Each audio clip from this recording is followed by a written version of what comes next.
السلام علیکم ورحمۃ اللہ. اشہد ان لا الہ الا اللہ وحدہ لا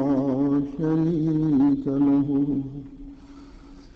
واشہد ان محمدا عبدہ ورسولہ. اما بعد فاعوذ باللہ من الشیطان الرجیم. بسم اللہ الرحمن الرحیم. الحمد للہ رب العالمین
خطوات الشيطان فإنه يأمر بالفحشاء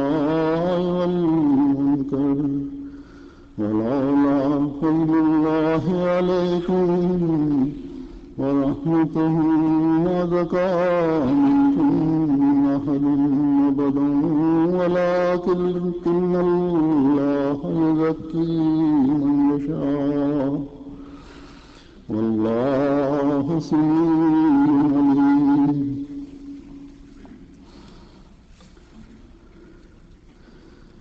اس آیت کا ترجمہ ہے کہ اے وہ لوگو جو ایمان لائے ہو،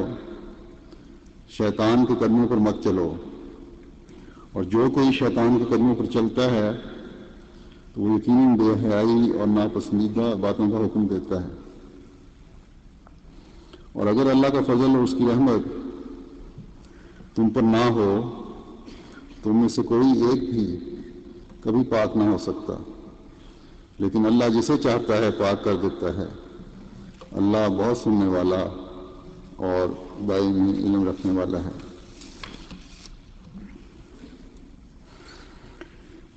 قرآن کریم میں 4-5 مختلف جگہوں پر یہ حکم ہے کہ شیطان کے قدموں پر نہ چلو، ان سے چلنے سے بچتے رہو. کبھی عام مخاطب ہیں لوگ اور بعض جگہ مومنوں کو مخاطب کیا گیا ہے. تو ایمان لانے والوں کو یہ تنبیہ کی ہے، مومنوں کو یہ تنبیہ کی ہے کہ یہ نہ سمجھو کہ ہم ایمان لے آئے اس لیے ہمیں کسی چیز کی فکر نہیں ہے. فرمایا کہ نہیں، تمہیں فکر کرنی چاہیے، کیونکہ جہاں تم ذرا سے بھی لاپرواہ ہوئے اللہ تعالیٰ کی طرف سے تمہاری توجہ ہٹی تو تمہارا ایمان ضائع ہونے کا خطرہ ہے، ہر وقت موجود ہے، کیونکہ شیطان گھات میں بیٹھا ہے. اس نے تو آدم کی پیدائش کے وقت سے ہی یہ کہہ دیا تھا کہ اب میں اس کے راستے میں ہمیشہ بیٹھا رہوں گا. اور شیطان نے اپنے کو یہ فرض کر لیا تھا کہ اللہ تعالیٰ جو بھی آدم اور اس کی اولاد کے لیے نیک راستے تجویز کرے گا وہ ہر وقت ہر راستے پر بیٹھ کر ان کو گمراہ کرنے کی کوشش کرے گا. اور شیطان نے یہ کہا کہ میں ان کے دلوں میں طرح طرح کی خواہشات پیدا کروں گا تاکہ اسی کے راستے سے بھٹکتے رہیں. مختلف طریقوں سے انسانوں کو ورگلانے کی کوشش کرتا رہوں گا. اگر ایک دفعہ میرے ہاتھ سے نکل بھی جائیں تو میں لگاتار حملے کرتا رہوں گا، کیونکہ میں تھک کر بیٹھنے والا نہیں ہوں. میں دائیں سے بھی حملہ کروں گا، میں بائیں سے بھی حملہ کروں گا، پیچھے سے بھی حملہ کروں گا، سامنے سے بھی حملہ کروں گا، اور ایسے ایسے طریقوں سے حملہ کروں گا کہ اللہ تعالیٰ کو اس نے یہ ایک طرح کا چیلنج دیا تھا کہ ان میں سے بہتوں کو تو شکر گزار نہیں پائے گا. تو خیر وہ تو اس نے اللہ تعالیٰ نے اس کو جواب دیا، لیکن اس دنیا میں ہم دیکھتے ہیں کہ ناشکر گزار لوگ ہوتے ہیں، یہی ہیں جو واضح ہو گیا کہ شیطان کے قدموں پر چلنے والے ہیں. اور شیطان کے قدموں پر جو حکم دیا ہے کہ نہ چلو، تو اس کا مطلب کیا ہے؟ جیسا کہ واضح ہے کہ شیطان کا راستہ اختیار نہ کرو، ان باتوں پر عمل نہ کرو جو شیطان کے راستے کی طرف لے جانے والی ہیں. شیطانی تعلیم کو اپنا مسلک نہ بناؤ. جب انسان مومن بھی ہو، پتہ بھی ہو کہ شیطان کا راستہ کون سا ہے، اور پھر یہ بھی پتہ ہو کہ شیطان کا راستہ انتہائی بھیانک راستہ ہے جو مجھے تباہی کی گڑھے کی طرف لے جائے گا، تو پھر کیوں ایسا شخص جو ایک دفعہ ایمان لے آیا ہو شیطان کے راستے کو اختیار کرے گا اور اپنی تباہی کے سامان پیدا کرے گا؟ کوئی عقل والا انسان جس نے ایمان بھی دیکھ لیا ہو، جان تو بوجھتے ہوئے کبھی بھی اپنے آپ کو اس تباہی میں نہیں ڈالے گا. تو پھر کیوں مومنین کو یہ تنبیہ کی گئی ہے کہ شیطان کے راستے پر مت چلو، اس سے بچتے رہو؟ یہاں ظاہر ہے یہ وارننگ، یہ تنبیہ اس وجہ سے دی گئی ہے کہ جیسا کہ ہم نے پہلے بتایا کہ شیطان نے کھلے طور پر آدم کو اور اس کی اولاد کو چیلنج دے دیا تھا کہ میں تمہیں تمہارے ورگلاتا رہوں گا اور ایسے ایسے طریقوں سے ورگلاؤں گا اور ایسی ایسی جہتوں سے حملہ کروں گا کہ تمہیں پتہ بھی نہیں چلے گا کہ ہو کیا گیا ہے. اور یہ حملے ایسی پلاننگ سے اور آہستہ آہستہ ہوں گے کہ تم غیر محسوس طریق پر میرا راستہ اختیار کرتے چلے جاؤ گے، میرا مسلک اختیار کرتے چلے جاؤ گے. ایک دوسری جگہ بھی اللہ تعالیٰ نے فرماتا ہے کہ وَلَا تَتَّبِعُوا خُطُوَاتِ الشَّيْطَانِ إِنَّهُ لَكُمْ عَدُوٌّ مُبِينٌ، کہ شیطان کے پیچھے پیچھے نہ چلو، یہ تمہارا کھلا کھلا دشمن ہے. حضرت مسلم موعود اس کی تفسیر کرتے ہوئے فرماتے ہیں کہ اس آیت میں خطوات کا لفظ اس حقیقت کی طرف اشارہ کرنے کے لیے استعمال کیا گیا ہے کہ شیطان ہمیشہ قدم بقدم انسان کو گمراہی کی طرف لے جاتا ہے. وہ کبھی یکدم انسان کو بڑے گناہ کی طرف تحریک نہیں کرتا، بلکہ اسے بدی کی طرف صرف ایک قدم اٹھانے کی ترغیب دیتا ہے، اور جب وہ ایک قدم اٹھا لیتا ہے تو پھر دوسرا قدم اٹھانے کی تحریک کرتا ہے. اس طرح آہستہ آہستہ قدم بقدم اسے بڑے گناہوں میں ملوث کر دیتا ہے. بس فرماتا ہے تم نصیحت کرتے ہیں کہ تمہارا صرف چند احکام پر عمل کر کے خوش ہو جانا اور باقی احکام کو نظر انداز کر کے سمجھ لینا کہ تم پکے مسلمان ہو، ایک شیطانی وسوسہ ہے. اگر تم اسی طرح احکام الہیہ کو نظر انداز کرتے رہے تو رفتہ رفتہ جن احکام پر تمہارا اب عمل ہے ان احکام پر بھی تمہارا عمل جاتا رہے گا۔ بس اپنے اعمال کا جائزہ لیتے رہو اور شیطانی رساوت سے ہمیشہ بچنے کی کوشش کرو۔ پھر آپ فرماتے ہیں کہ اس کی تفسیر میں اللہ تعالیٰ فرماتا ہے کہ اے مومنو، تم شیطان کے قدموں کی پیروی نہ کرو، اس لیے کہ جو شخص شیطان کے قدموں کے پیچھے چلے گا وہ بدی اور بدکاری میں مبتلا ہو جائے گا، کیونکہ شیطان فحشاء کا اور منکر کا حکم دیتا ہے۔ اس میں یہ بتایا گیا کہ ہر برائی جو دنیا میں پھیلتی ہے اس کی ابتدا بھیانک نہیں ہوتی۔ شیطان کا یہ طریق نہیں ہے کہ کوئی خطرناک بات کرنے کی ابتدا میں ہی انسان کو تحریک کرے، کیونکہ انسان کی فطرت میں حیا اور شرم کا مادہ رکھا گیا ہے۔ اس لیے جس کام کو انسان صریح طور پر برا سمجھے اس کو فوری طور پر کرنے کے لیے وہ تیار نہیں ہوتا۔ مثلا شیطان اگر کسی کو سیدھا ہلاکت کی طرف لے جانا چاہے تو وہ نہیں جائے گا، ہاں چکر دے کر لے جائے تو چلا جائے گا۔ بس شیطان پہلے ہی کسی بڑی بدی کی تحریک نہیں کرتا، بلکہ چھوٹی برائی کی جو بظاہر برائی نہ معلوم ہوتی ہو تحریک کرتا ہے، پھر اس سے آگے چلاتا ہے، پھر اس سے آگے حتیٰ کہ خطرناک برائی تک لے جاتا ہے۔ گویا شیطان پہلے ہی گڑھے کے سرے پر لے جا کر انسان کو نہیں کہتا کہ اس میں کود پڑو، بلکہ پہلے گھر سے دور لے جاتا ہے۔ اس کی مثال دیتے ہوئے فرماتے ہیں جس میں ڈاکو گھر کے پاس حملہ نہیں کرتے، یا وہ لوگ جو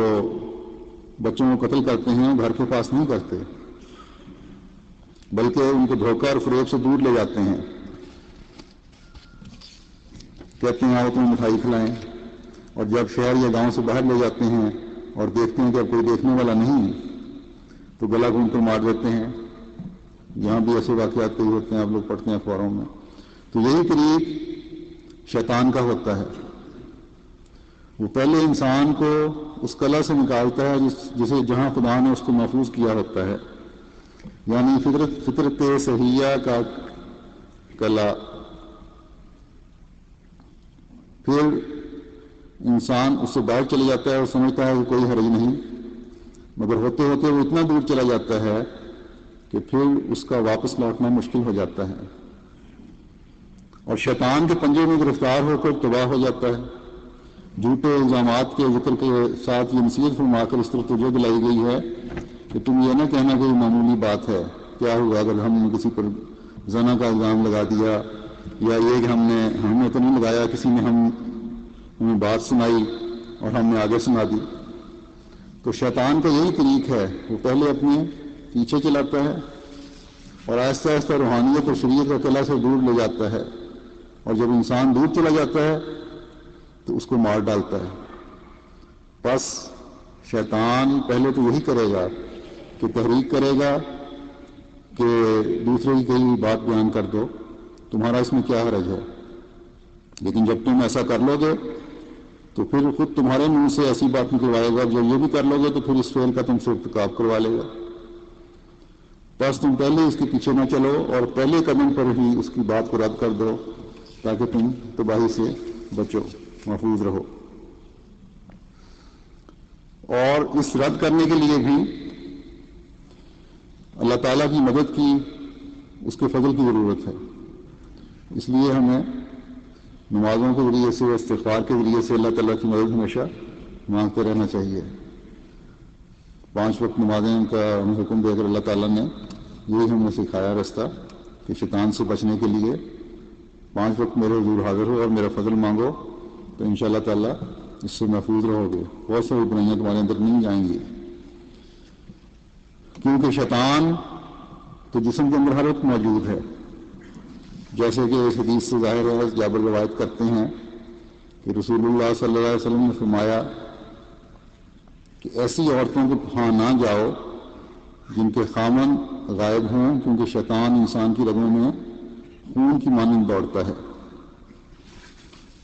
اب اس حدیث کی روشنی میں صرف اتنا ہی نہیں کہ ایسے گھروں میں نہ جاؤ جہاں کے گھر کے مرد نہ ہوں، بلکہ ایک رہنما اصول بتا دیا ہے کہ نامحرم کبھی آپس میں اس طرح آزادانہ اکٹھے نہ ہوں جس سے شیطان کو حملہ کرنے کا موقع مل جائے۔ بعض اور جگہ بھی اس بارے میں احادیث ہیں جن میں سخت تنبیہ کی گئی ہے کہ اس طرح مرد عورت اکٹھے نہ ہوں۔ اب آج کل کے زمانے میں دیکھ لیں، کالجوں یونیورسٹیوں میں اطلاع میں دوستی ہوتی ہے لڑکے لڑکی کی، اور کہا یہ جاتا ہے کہ بس یہ تو صرف دوستی ہے، اسٹوڈنٹ ہیں، اور کس کو غلط رنگ نہ دیا جائے، اور جو اس طرح دوستی کرنے سے منع کرے اسے سخت برا بھلا کہا جاتا ہے، اور پھر آہستہ آہستہ یہ اس حد تک پہنچ جاتا ہے جہاں پچھتاوے کے سوا کچھ اور نہیں رہتا۔ تو یہی اسلامی احکامات پر عمل نہ کرنے کا نتیجہ ہے، اور یہی ہے جو شیطان آہستہ آہستہ اپنا کام دکھاتا ہے۔ پھر آج کل کے معاشرے میں کئی ایسے واقعات ہو جاتے ہیں کہ دوستوں کے گھروں میں آنا جانا شروع ہو جاتا ہے، پھر پہلے تو دوستوں کی موجودگی میں، پھر تعلقات بڑھ جاتی ہیں، پھر ان کی غیر موجودگی میں آنا جانا ہو، جو تکلفیاں ہوتی ہیں، اور پھر یہ بڑھتی چلی جاتی ہیں، اور پھر نتیجہ کیا نکلتا ہے؟ بہت سارے ایسے معاملات ہوتے ہیں جس میں پھر دونوں طرف کے گھر اجڑ جاتے ہیں۔ تو یہ سب اسلامی تعلیم پر عمل نہ کرنے کا نتیجہ ہے۔ پھر انٹرنیٹ کی مثال میں کئی دفعہ دے چکا ہوں، کئی گھر اس کی وجہ سے برباد ہوئے۔ تو اللہ تعالیٰ کی حدود سے جب تجاوز کریں گے، احکامات پر عمل نہیں کریں گے، تو لازماً شیطان حملہ کرے گا۔ پھر بے شمار برائیاں ہیں جو شیطان بہت خوبصورت کر کے دکھا رہا ہوتا ہے، جن سے اللہ کے فضل کے بغیر بچنا ممکن نہیں۔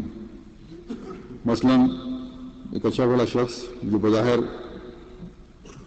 اچھا بھلا لگتا ہے، جس میں جو کبھی کبھار مسجد میں بھی آ جاتا ہے، جمعے میں بھی آتا ہوگا، چندے بھی کچھ نہ کچھ دیتا ہے، لیکن اگر کاروبار میں منافع کمانے کے لیے دھوکہ دیتا ہے تو وہ شیطان کے قدموں کے پیچھے چل رہا ہے۔ اور شیطان اس کو مختلف علموں بہانوں سے لالچ دے رہا ہے کہ آج کل یہی کاروبار کا طریق ہے، اگر تم نے اس پر عمل نہ کیا تو نقصان اٹھاؤ گے، اور وہ اس کہنے میں آ کر، ان خیالات میں پڑھ کر، اس لالچ میں دھنستا چلا جاتا ہے، اور آہستہ آہستہ جو تھوڑی بہت نیکیاں بجا لا رہا ہوتا ہے وہ بھی ختم ہو جاتی ہیں، اور مکمل طور پر دنیا داری سے گھیر لیتی ہے۔ اور ایسے لوگ یہ سمجھ رہے ہوتے ہیں کہ شاید اب یہی ہے جو ہماری زندگی، اور شاید اب موت بھی نہیں آنی اور ہمیشہ اسی طرح ہم نے رہنا ہے۔ اللہ تعالیٰ کے سامنے حاضری نہیں ہونا۔ تو ایسے طریقے سے شیطان ایسے لوگوں کو اپنے قبضے میں لیتا ہے کہ بالکل عقل ہی ماری جاتی ہے۔ پھر جب ایک برائی آتی ہے تو کیونکہ اللہ تعالیٰ کا فضل اٹھ جاتا ہے، تو اس طرح پر ایک کے بعد دوسری برائی آتی چلی جاتی ہے، اور ایسے لوگ پھر دوسروں کے حقوق ماننے والے بھی ہوتے ہیں، غاصبانہ قبضہ کرنے والے ہوتے ہیں دوسروں کے حقوق پر، بہن بھائیوں کی جائیدادوں کو کھا جانے والے بھی ہوتے ہیں، رحمی رشتوں کو بلا دینے والے بھی ہو جاتے ہیں۔ غرض کہ ہر قسم کی نیکی، ہر قسم کی برکت ان پر سے، ان کے گھروں سے اٹھ جاتی ہے، اور یہ آپ بھی پھر آہستہ آہستہ بے راہ روی کا شکار ہو جاتے ہیں، اور ان کی اولادیں بھی بے راہ روی کا شکار ہو جاتی ہیں۔ اور انجام کار یہی نتیجہ نکلتا ہے کہ ایسے لوگ پھر جماعت میں بھی نہیں رہتے. تو شیطان کے ایسے پیروکاروں سے اللہ تعالیٰ خود بھی جماعت کو پاک کر دیتا ہے. اگر آپ جائزہ لیں تو خود بھی آپ جائزہ لے کے یہی دیکھیں گے اور بڑا واضح اور صاف نظر آ جائے گا کہ جماعت کو چھوڑنے والے اکثر ایسے لوگ ہی ہوتے ہیں. بہرحال اللہ تعالیٰ ہم میں سے ہر ایک کو ایسے ماحول سے بچائے، ایسی سوچوں سے بچائے، ایسے لوگوں سے بھی بچائے جن کا رونا بجونا صرف دنیا کی لذات ہیں اور جو شیطان کے راستے پر چلنے والے ہیں. تو جیسا کہ میں نے بتایا کہ اللہ تعالیٰ فرماتا ہے کہ ان شیطانی راستوں سے بچنے کا طریق صرف ایک ہی ہے کہ اللہ تعالیٰ سے اس کا فضل مانگو، اس کے آگے جھکو، اس کے سامنے رو، فریاد کرو، گڑ گڑاؤ کہ اے اللہ، شیطان ہر طرف سے ہم پر حملے کر رہا ہے، اب تو ہی ہے جو ہمیں اس گند سے بچا سکتا ہے اور شیطان کے حملوں سے بچا سکتا ہے. حضرت مسلم موعود اس بارے میں فرماتے ہیں کہ لا تتبعوا خطوات الشیطان فرما کر اس طرف توجہ دلائی گئی ہے کہ اے مومنو، شیطانی طریق اور شیطانی مذہب اور شیطانی اثر کو اختیار نہ کرو، اور اس امر کو یاد رکھو کہ جو شخص شیطانی طریق اور مسئلوں کو قبول کرتا ہے وہ لازماً بدی اور ناپسندیدہ باتوں کے پیچھے پڑ جاتا ہے، کیونکہ شیطان ہمیشہ بدی اور ناپسندیدہ باتوں کی ہی تحریک کیا کرتا ہے. لیکن یہ بھی یاد رکھو کہ کامل پاکیزگی بغیر اللہ تعالیٰ کے فضل اور رحمت کے حاصل نہیں ہو سکتی. بس اس کا طریق یہ ہے کہ خدا تعالیٰ سے دعائیں کرتے ہوئے رہو اور اپنے حالات کو زیادہ سے زیادہ پاکیزہ لوگوں کی طرح بناؤ، تاکہ وہ یہ دیکھ کر کہ تم پاکیزہ بننے کی کوشش کر رہے ہو تمہیں پاکیزہ بنا دے. پھر ہم نے فرمایا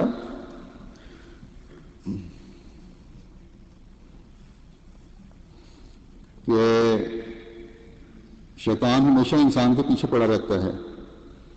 حتیٰ کہ جب انسان خدا تعالیٰ پر ایمان لے آتا ہے تب بھی اس کا پیچھا نہیں چھوڑتا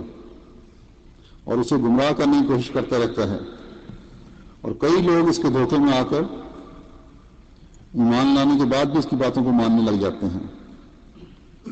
اور مرتد اور فاسق ہو جاتے ہیں. اور یہ خطرہ اس قدر عظیم ہے کہ اگر اللہ تعالیٰ کا فضل نہ ہو تو کوئی شخص بھی اس خطرے سے محفوظ نہیں رہ سکتا. مگر اس فضل کو جذب کرنے کا طریق یہ ہے کہ انسان اللہ تعالیٰ کی صفت کے سمیع سے فائدہ اٹھائے اور اس کے دروازے کو کھٹکھٹائے. اگر وہ اس کے دروازے کو کھٹکھٹائے گا اور اس سے دعائیں کرنا اپنا معمول بنا لے گا تو اللہ تعالیٰ جو علیم ہے اور اپنے بندوں کے حالات اور ان کی کمزوریوں کو خوب جانتا ہے، اس کے دل میں ایسی ایمانی قوت پیدا کر دے گا جس کے نتیجے میں وہ شیطانی حملوں سے محفوظ ہو جائے گا اور اسے طہارت اور پاکیزگی میسر آ جائے گی.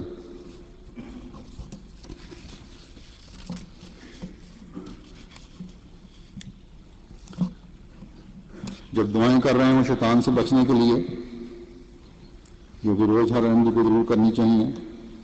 تو حضرت صلی اللہ علیہ وسلم کی اس دعا کو بھی ہمیشہ پیش نظر رکھیں.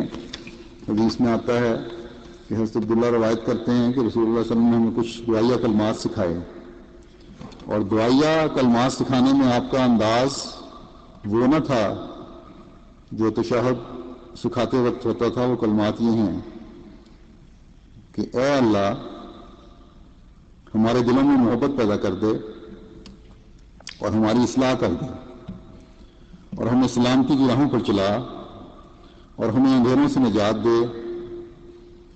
ہمیں اندھیروں سے نجات دے کر نور کی طرف لے جا،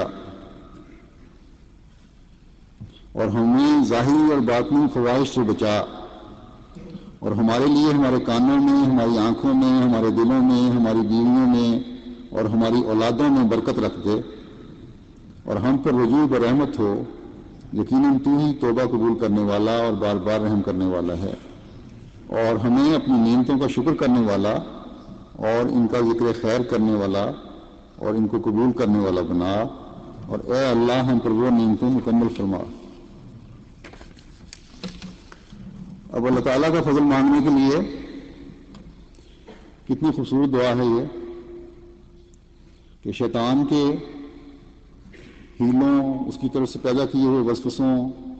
اس کی شرارتوں سے بچنے کے لیے اللہ کا فضل اور اس کی پناہ ضروری ہے۔ تو سب سے بڑھ کر انسان کا اپنا نفس ہے جو ایسی باتوں کا شکار ہوتا ہے کہ گو وہ اس حد تک تو نہیں پہنچتا جیسا کہ میں نے پہلے مثال دی ہے کہ اس کے بگڑتے بگڑتے اتنی دور چلے جاتے ہیں کہ نیکوں کی جماعت میں رہ ہی نہیں سکتے۔ لیکن بعض چھوٹی چھوٹی بیماریاں بھی ہیں جن کی اصلاح کے لیے اللہ تعالیٰ سے دعا کرتے رہنا چاہیے۔ مثلا کوئی جماعتی عہدیدار ہے یا کارکن ہے یا دنیاوی انتظامیہ میں ہے کوئی شخص، یا عام روزمرہ کے تعلق اور واسطوں میں ہوتا ہے کہ کسی کو کوئی خدمت کرنے کا موقع مل جائے، کسی کام پر مقرر کر دیا جائے، تو مقرر ہونے کے بعد اپنے سے پہلے عہدیدار یا کارکن کے متعلق نقائص نکالنے شروع کر دے کہ دیکھو یہ کام میں نے کیسے اعلیٰ رنگ میں کر لیا ہے، جبکہ میرے سے پہلے عہدیدار یا کارکن سے یہ نہیں ہو سکا، یا اس میں اتنی لیاقت ہی نہیں تھی کہ وہ کر سکتا۔ جبکہ صحیح طریقہ تو یہ ہے کہ اللہ تعالیٰ سے مدد مانگے، اگر کام ہو گیا ہے تو اللہ تعالیٰ سے مدد مانگے کہ اس نے اللہ تعالیٰ کا شکر ادا کرے کہ اس نے مجھے توفیق دی کہ یہ کام میرے ذریعے سے ہو گیا۔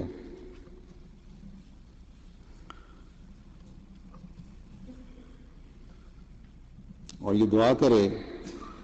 کہ اب اے اللہ اس وجہ سے میرے دل میں کوئی بڑائی نہ آنے دینا اور میری اصلاح کر دینا۔ تو اس طرح کے بہت سے واقعات ہیں جو روزمرہ ہوتے رہتے ہیں، تو انسان کو ہمیشہ یہ مد نظر رکھنا چاہیے، ورنہ شیطان کے راستے پر چل کر کم از کم وہ اچھا کام بھی ہوا ہو، ان کاموں کو مکمل کرنے کے بعد یوں ہی اپنی اور پھر اس کا اظہار کرنے کے بعد کہ دیکھو میں نے یہ کر دیا اور میں نے وہ کر دیا، اپنی نیکی کو برباد کرنے والی بات ہے۔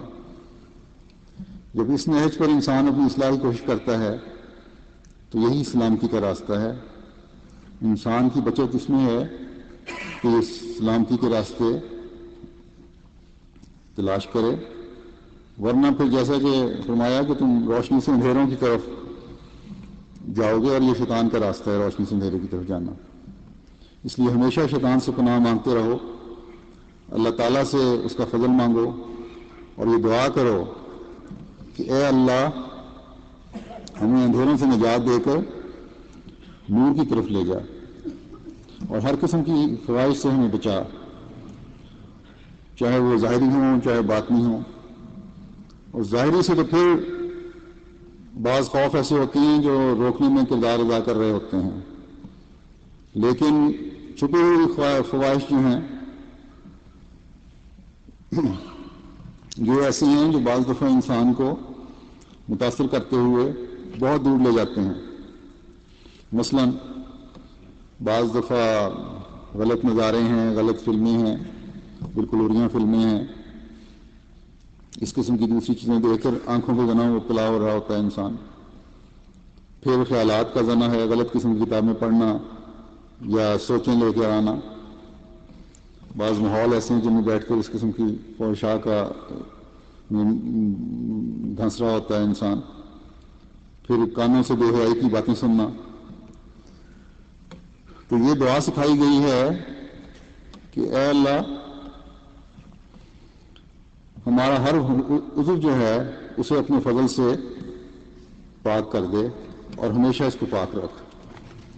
اور شیطان کے راستے پر چلنے والے نہ ہوں۔ ہم سب کو شیطان کے راستے سے چلنے سے بچا۔ پھر بعض گھروں میں بیویوں کی وجہ سے یا خاندوں کی وجہ سے بعض مسائل کھڑے ہوتے ہیں، آپس کے گھریلو تعلقات، آئلی تعلقات ٹھیک نہیں، ذرا سی بات پر کھٹ پٹ شروع ہو جاتی ہے، یا میاں بیوی کے دوستوں اور سہیلیوں کی وجہ سے بعض مسائل پیدا ہو رہے ہوتے ہیں۔ تو ان دوستوں کے اپنے کردار ایسے ہوتے ہیں کہ آپس میں میاں بیوی کے تعلقات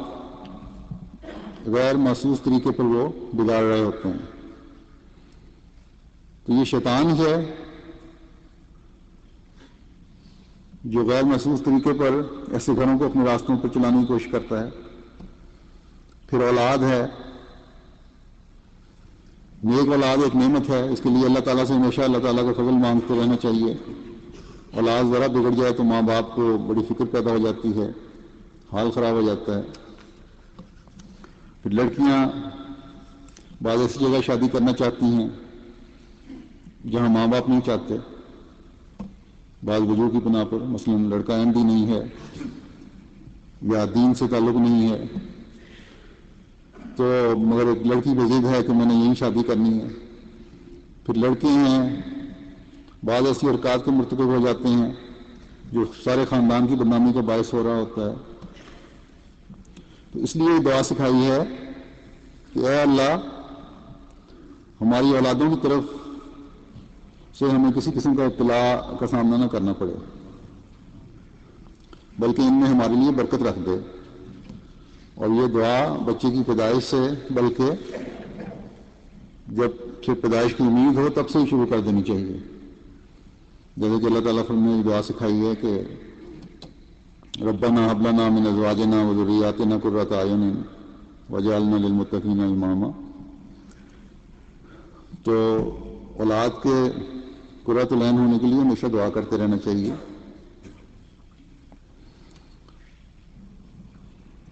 تو جب ہر وقت انسان یہ دعا کرتا رہے کہ اے اللہ، تو ہم پر رحمت کی نظر کر، اور ہم پر رحمت کی نظر ہمیشہ ہی رکھنا، کبھی شیطان کو ہم پر غالب نہ ہونے دینا، ہماری غلطیوں کو معاف کر دینا، اور ہم تجھ سے تیری بخشش کے بھی طالب ہیں، ہمارے گناہ بخش، اور ہمارے گناہ بخشنے کے بعد ہم پر ایسی نظر کر کہ ہم پھر کبھی شیطان کے چنگل میں نہ پھنسیں۔ اور جب اتنے فضل تو ہم پر کر دے تو ہمیں اپنی نعمتوں کا شکر ادا کرنے والا بنا، ان کو یاد رکھنے والا بنا، اور سب سے بڑی نعمت جو تو نے ہمیں دی ہے وہ ایمان کی نعمت ہے، ہمیشہ ہمیں اس پر قائم رکھ، کبھی ہم اس سے دور جانے والے نہ ہوں۔ دعا پڑھتے رہیں کہ ربنا لا تزغ قلوبنا بعد اذ ہدیتنا وہب لنا من لدنک رحمۃ انک انت الوہاب۔ کیونکہ اگر دعاؤں کی طرف توجہ نہیں ہوگی تو شیطان مختلف طریقوں سے، مختلف راستوں سے آ کر ورگلاتا رہے گا، اور اس سے اللہ تعالیٰ کے فضل اور رحمت کے بغیر نہیں بچا جا سکتا، جیسے کہ میں پہلے سے بیان کرتا آ رہا ہوں۔ اللہ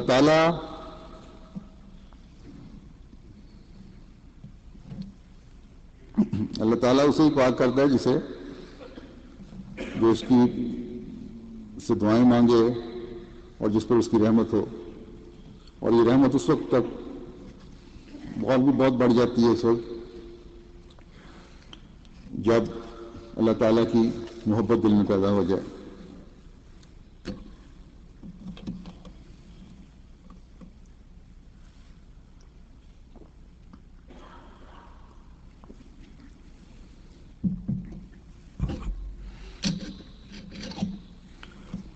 حضرت مسلم موعود فرماتے ہیں، ایک واقعہ بیان کر کے اپنی تفسیر میں، کہ ایک بزرگ تھے جن کے پاس ان کا ایک شاگرد کافی عرصہ رہا، تعلیم حاصل کرتا رہا۔ جو تعلیم مکمل کر کے فارغ ہو گیا، واپس جانے لگا، تو اس بزرگ نے کہا کہ میاں تم اپنے گھر جا رہے ہو، کیا تمہارے ملک میں شیطان ہے؟ تو اس نے کہا کہ یہ سوال سن کے حیران رہ گیا کہ شیطان کہاں نہیں ہوتا، شیطان تو ہر جگہ ہوتا ہے، تو جہاں میں جا رہا ہوں وہاں بھی شیطان ہے۔ تو اس بزرگ نے کہا تو اگر شیطان ہے تو پھر یہ بتاؤ کہ جو تم نے میرے سے علم سیکھا ہے، جب تم اس پر عمل کرنے لگو گے تو لازماً شیطان تم پر حملہ کرے گا، تمہارے راستے میں روک بن جائے گا، تو تم کس طرح اس کا مقابلہ کرو گے؟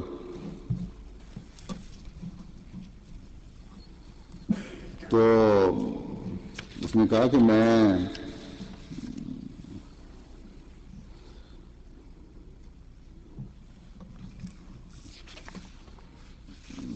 مقابلہ کروں گا، اس سے لڑوں گا اور اس کو بھگا دوں گا۔ اس نے کہا ٹھیک ہے، تم شیطان سے مقابلہ کرو گے، اس کو بھگا دو گے ایک دفعہ، اور وہ نہیں تمہارے سامنے کھڑا ہو سکے گا، دفاع نہیں کر سکے گا، دوڑ جائے گا، پھر تم عمل شروع کرو گے، پھر وہ حملہ کرے گا، پھر کیا کرو گے؟ اس نے کہا پھر میں شیطان کا مقابلہ کروں گا۔ ان کا پھر وہ ٹھیک ہے، دوڑ جائے گا، پھر تم عمل کرنے لگو گے، پھر دوبارہ آ جائے گا۔ تو 2-3 دفعہ جب اس نے پوچھا تو اس نے کہا شاگرد نے کہ مجھے تو نہیں سمجھ آئی، آپ مجھے بتائیں کہ میں کس طرح مقابلہ کروں، کہ جب میں مقابلہ کرنے لگوں گا شیطان دوڑ جائے گا، جب میں عمل کرنے لگوں گا شیطان پھر آ جائے گا۔ تو بزرگ نے کہا کہ اگر تم اپنے کسی دوست کے گھر جاؤ اور اس کے دروازے پر ایک کتا بندھا ہو اور وہ تمہیں کاٹنے کو پڑ جائے تو تم کیا کرو گے؟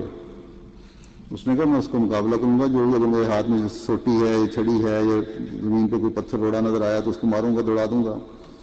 اس نے کہا ٹھیک ہے، دوڑ گیا، پھر تم اس کے دروازے میں داخل ہونے لگو، پھر کتا تمہیں ٹانگ پکڑ لے گا، پھر کیا کرو گے؟ پھر اسی طرح ماروں گا۔ تو 2-3 دفعہ جب انہوں نے پوچھا کہ کیا کرو کتے کے ساتھ، اس نے کہا آخر میں یہی ہوگا کہ پھر میں اس دوست کو گھر سے آواز دوں گا کہ تمہارا کتا مجھے گھر میں نہیں آنے دے رہا، تو مجھے جان چھڑاؤ اس سے۔ تو اس بزرگ نے کہا کہ یہی شیطان کا حال ہے، شیطان بھی اللہ میاں کا کتا ہے۔ جب انسان پر بار بار حملہ آور ہو اور اس کو اللہ تعالیٰ کے قریب نہ ہونے دے شیطان، تو اس کا یہی علاج ہے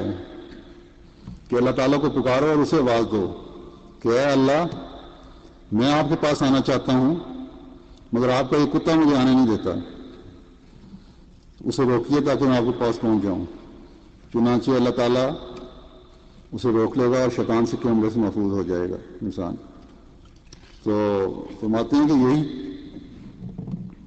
غرض طہارت کامل کے جس کے بعد کوئی ارتداد اور فسق نہیں ہوتا، محض اللہ تعالیٰ کے فضل اور رحم کے ساتھ حاصل ہوتی ہے۔ پہلے انسان آپ پاک ہو جائے، اللہ تعالیٰ سے فضل مانگے اس کے آگے روئے، گڑ گڑائے، اس کی پکارے کہ مجھے شیطان سے بچا، تو پھر اللہ تعالیٰ کا فضل بھی شامل حال ہو جاتا ہے، اور پھر فرمایا کہ اللہ تعالیٰ کے فضل اور رحم کے ساتھ حاصل ہوتی ہیں یہ چیزیں، جسے انسانی دعائیں اپنی طرف پھر کھینچتی رہتی ہیں۔ تو یہ ہے شیطان سے بچنے کا طریقہ کہ اللہ تعالیٰ سے مدد مانگو شیطان سے بچنے کے لیے، اور صرف اللہ تعالیٰ کے حضور جھک جاؤ اور غیر اللہ سے دل نہ لگاؤ۔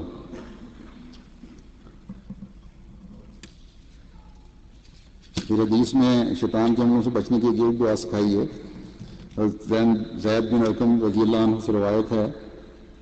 فرمایا کہ میں تمہیں ایک ایسی دعا نہ بتاؤں جو ہمیں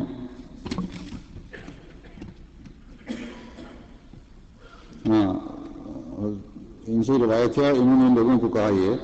کہ کیا میں تمہیں ایسی دعا نہ بتاؤں جو ہمیں رسول اللہ صلی اللہ علیہ وسلم سکھایا کرتے تھے؟ تو وہ دعا یہ تھی کہ اے اللہ، میں عاجز آ جانے، سستی، بخل، بزدلی، انتہائی بڑھاپے اور عذاب قبر سے تیری پناہ میں آنا چاہتا ہوں۔ اے میرے اللہ، میرے نفس کو اس کا تقویٰ عطا کر، وزکھا وانت خیر من زکاہا، اور اس کو پاک کر اور تو ہی بہترین پاک کرنے والا ہے۔ نفس کو، انسان کو پاک کرنے کے لیے اللہ تعالیٰ نے فرمایا میں ہی ہوں جسے چاہتا ہوں پاک کرتا ہوں، تو اس کا ولی اور اس کا مولا ہے۔ اے اللہ میں ایسے دل سے تیری پناہ مانگتا ہوں جو خشوع اختیار نہیں کرتا، اور ایسے نفس سے جو کبھی سیر نہیں ہوتا، اور ایسے علم سے جو نفع نہیں دیتا، اور ایسی دعا سے جو قبول نہ ہو۔ اب یہ بھی ایک بڑی جامع دعا ہے، کیونکہ اللہ تعالیٰ کی ذات ہی ہے جو پاک کرتی ہے اور پاک رکھتی ہے، شیطان کے حملوں سے بچاتی ہے۔ کوئی شخص اپنے زور بازی سے کبھی بھی پاک صاف نہیں ہو سکتا۔ یہ اللہ تعالیٰ کی ذات ہی ہے جسے چاہتی ہے پاک کرتی ہے، اور پاک کرنے کے لیے بھی ایک مزکی کی ضرورت ہے جو پاک کرنے والا ہو۔ اور جماعت سے علیحدہ ہو کر کوئی اتنا مرضی دعویٰ کرے کہ ہم بہت پاکیزہ ہو گئے ہیں اور شکر ہے کہ ہم آزاد ہو گئے جماعت سے، یہ سب ان کے دعوے ہیں، اور جا کے دیکھ لیں کہ پاکیزگی کبھی بھی ان کے گھر میں کبھی نظر نہیں آئے گی۔ تو مزکی بھی اللہ تعالیٰ کے خاص لوگ ہوتے ہیں، انبیاء ہوتے ہیں، تو ان کے ساتھ تعلق جوڑنے والے بھی پاک ہو سکتے ہیں۔ جو ان سے تعلق نہ جوڑے وہ تو کبھی بھی کسی صورت میں کوئی پاک نہیں کہلا سکتے۔ تو اس آیت میں تلاوت کی یہ جو فرمایا ہے کہ جس کو چاہتا ہے پاک کرتا ہے، اور مسلم میں لکھا ہے کہ اس سے یہ نہ سمجھ لینا کہ اندھا دھند جس کو چاہے گا پاک کر دے گا اور جس کو چاہے گا نہیں پاک کرے گا، پھر تو نیکیاں کرنے کا، اس کی فضل مانگنے کا فائدہ ہی کوئی نہیں رہتا۔ بلکہ اس سے مراد یہ ہے کہ جو خدا کا پسندیدہ ہو جاتا ہے اور اس کے احکام پر عمل کرنے والا ہو جاتا ہے، اسے خدا اپنا محبوب بنا لیتا ہے۔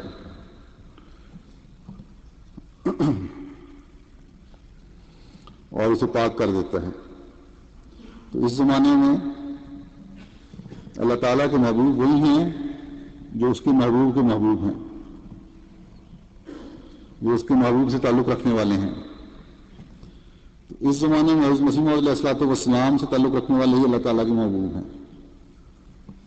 تو احمدیوں کو ہر وقت اللہ تعالیٰ سے پاکیزگی کا تعلق رہنا چاہیے، اور شیطان سے بچنے کے لیے، پاک ہونے کے لیے ہر وقت سمیع علیم خدا سے اس کا فضل مانگتے رہنا چاہیے۔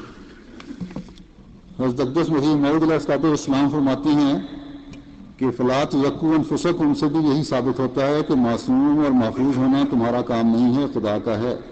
ہر ایک نور اور طاقت آسمان سے ہی آتی ہے۔ تزکیہ نفس ایک ایسی شے ہے کہ خود بخود نہیں ہو سکتا، اس لیے خدا تعالیٰ فرماتا ہے فلا تزکوا انفسکم هو اعلم بمن اتقى، کہ تم یہ خیال نہ کرو کہ ہم اپنی نفس عقل کے ذریعے سے خود بخود مزکی بن جائیں گے، یہ بات غلط ہے۔ وہ خوب جانتا ہے کہ متقی کون ہے۔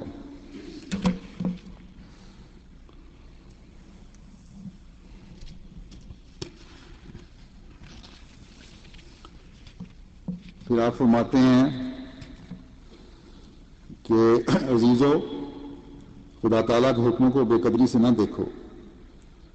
موجودہ فلسفے کی زہر تم پر اثر نہ کرے، ایک بچے کی طرح بن کر اس کے حکموں کے نیچے چلو، نماز پڑھو کہ وہ تمام سعادتوں کی کنجی ہے، اور جب تو نماز کے لیے کھڑا ہو تو ایسا نہ کر کہ گویا تو ایک رسم ادا کر رہا ہے، بلکہ نماز سے پہلے جیسے ظاہر وضو کرتے ہو ایسا ہی باطنی وضو بھی کرو، اور اپنے اعضاء کو غیر اللہ کے خیال سے دھو ڈالو، تب ان دونوں وضوؤں کے ساتھ کھڑے ہو جاؤ اور نماز میں بہت دعا کرو، اور رونا اور گڑگڑانا اپنی عادت کر لو تا تم پر رحم کیا جائے۔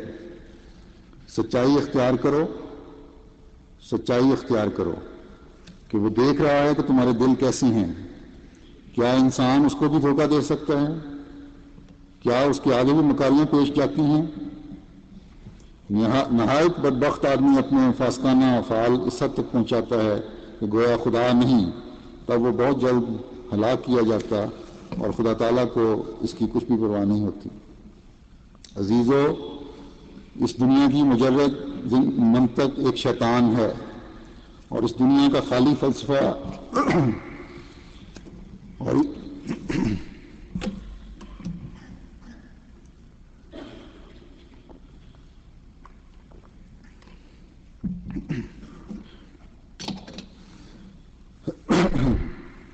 عزیزو، اس دنیا کی مجرد منطق ایک شیطان ہے، اور اس دنیا کا خالی فلسفہ ایک ابلیس ہے جو ایمانی نور کو نہایت درجہ گھٹا دیتا ہے اور بے باکیاں پیدا کرتا ہے اور قریب قریب دہریت کے پہنچاتا ہے۔ سو تم اس سے اپنے آپ کو بچاؤ، اپنے تئیں بچاؤ، یعنی اپنے آپ کو بچاؤ اور ایسا دل پیدا کرو جو غریب اور مسکین ہو اور بغیر چونو چرا کے حکموں کو ماننے والا ہو، بغیر چونو چرا کے حکموں کو ماننے والے ہو جاؤ، جیسا کہ بچہ اپنی والدہ کی باتوں کو مانتا ہے۔ قرآن کریم کی تعلیمیں تقویٰ کے اعلیٰ درجہ تک پہنچانا چاہتی ہیں، ان کی طرف کام دھرو اور ان کے موافق اپنے تئیں بناؤ۔ پھر آپ نے فرمایا تم اس کی جناب میں قبول نہیں ہو سکتے جب تک ظاہر و باطن ایک نہ ہو۔ بڑے ہو کر چھوٹوں پر رحم کرو، نہ ان کی تحقیر، اور عالم ہو کر نادانوں کو نصیحت کرو، نہ خود نمائی سے ان کی تذلیل، اور امیر ہو کر غریبوں کی مدد خدمت کرو، نہ خود پسندی سے ان پر تکبر۔ ہلاکت کی راہوں سے ڈرو، خدا سے ڈرتے رہو اور تقویٰ اختیار کرو۔ خدا چاہتا ہے کہ تمہاری ہستی پر پورا پورا انقلاب آئے، اور وہ تم سے ایک موت مانگتا ہے جس کے بعد وہ تمہیں زندہ کرے گا۔ تم آپس میں جلد صلح کرو اور اپنے بھائیوں کے گناہ بخشو، کیونکہ شریر ہے وہ انسان کہ جو اپنے بھائی کے ساتھ صلح پر راضی نہیں، وہ کاٹا جائے گا کیونکہ وہ تفرقہ ڈالتا ہے۔ تم اپنی نفسانیت ہر ایک پہلو سے چھوڑ دو اور باہمی ناراضگی جانے دو، اور سچے ہو کر جھوٹے کی طرح تزلل اختیار کرو تاکہ تم بخشے جاؤ۔ نفسانیت کی فربہی چھوڑ دو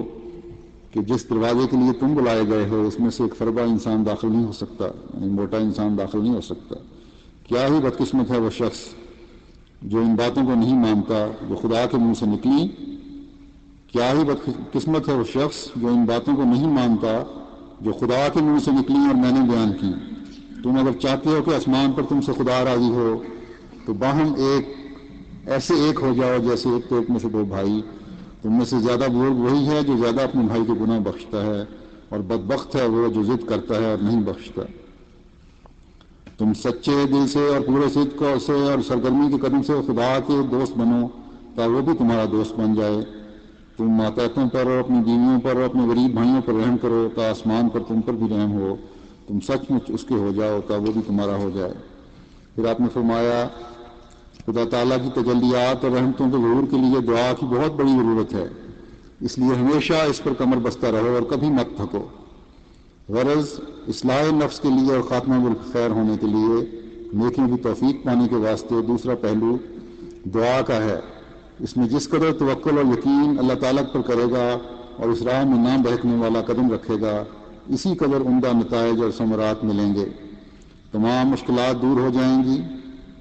اور دعا کرنے والا تقویٰ کے اعلیٰ معیار پر پہنچ جائے گا۔ یہ بالکل سچی بات ہے کہ جب تک خدا تعالیٰ کسی کو پاک نہ کرے کوئی پاک نہیں ہو سکتا۔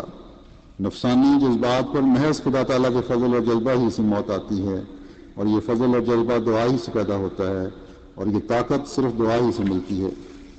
پھر آپ نے فرمایا تقویٰ کے دو درجے ہیں، بدیوں سے بچنا اور نیکیوں میں سرگرم ہونا۔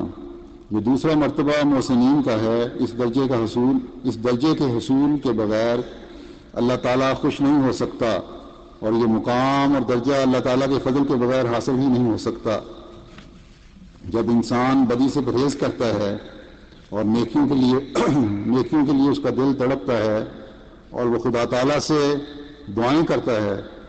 تو اللہ تعالیٰ اپنے فضل سے اس کی دستگیری کرتا ہے اور اس کا ہاتھ پکڑ کر اسے دارالامان میں پہنچا دیتا ہے، یعنی امن کی گھر پہنچا دیتا ہے۔ اللہ تعالیٰ ہمیں ہمیشہ شیطان کے حملوں سے محفوظ رکھے، اپنی رضا کی راہوں پر چلائے، ہمیں اپنے عبادت گزار بندوں میں سے بنائے، اور اللہ تعالیٰ ہمیں ہمیشہ اپنے احکامات کی روشنی میں اپنے بندوں کو حقوق ادا کرنے کی بھی توفیق عطا فرمائے اور ہمیں ہمیشہ اپنے دارالامان میں رکھے۔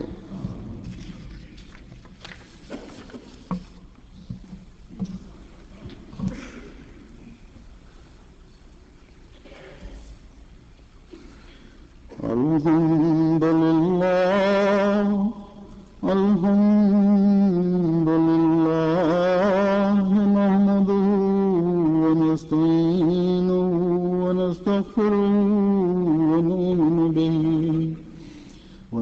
نتوكل عليه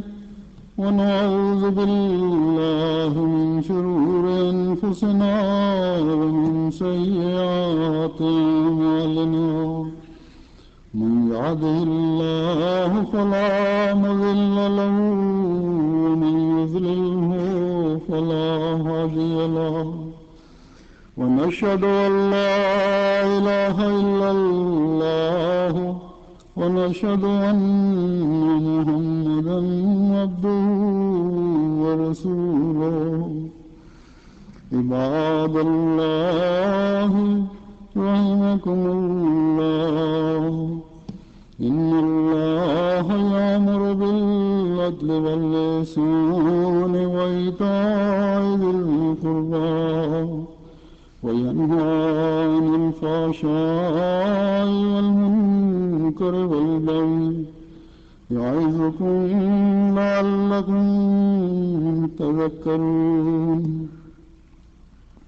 اذكروا الله يذكركم وادعوه يستجب لكم ولذكر الله أكبر